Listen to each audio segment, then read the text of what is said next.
They're going to push. Are we in for a super over? They've got to go quick. They've got to go quick. Out. I'm sure he's out. We're going to a super over.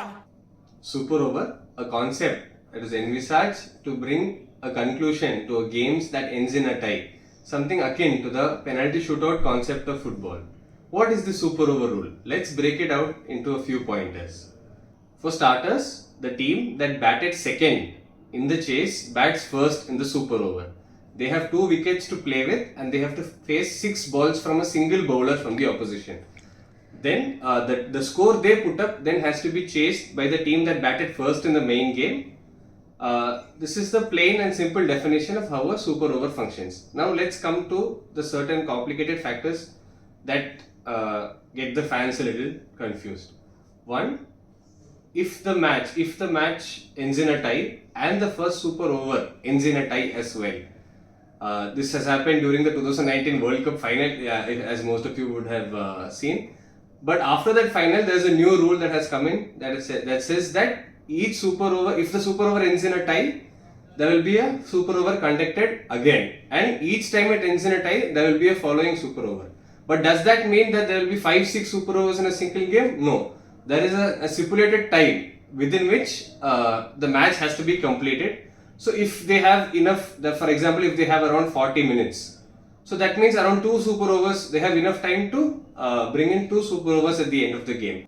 Despite the completion of a couple of super overs, if we are still not able to derive a result, the playing conditions say that each team will get 1 point from the game they have played.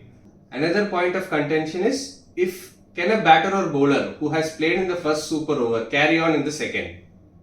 So the playing conditions say that if a player has been dismissed while batting in the first super over, he will not be allowed to take strike in the second super over. You might remember the incident in the India-Afghanistan T20 series where one of the games went into the second super over. There was a lot of talk online about Rohit Sharma batting in the first and the second super over.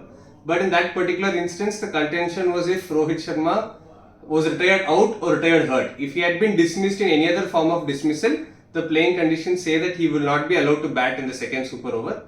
But in this case, because he retired himself out, I think it was the match referee's decision whether it was to be counted as retired hurt or retired out, and that's why he got to play in the second super over. If a game goes into the second super over, again there's an alternating of batting and bowling. That is, the team that bowled first in the first super over will bat first in the second super over. And for every super over to follow, the batting and bowling gets alternate.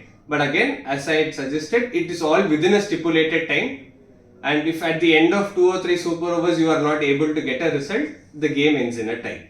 We were treated to back-to-back super overs in the Mumbai versus Punjab IPL game in 2020. And with the IPL just round the corner, followed by the T20 World Cup, there are chances for a lot of close games.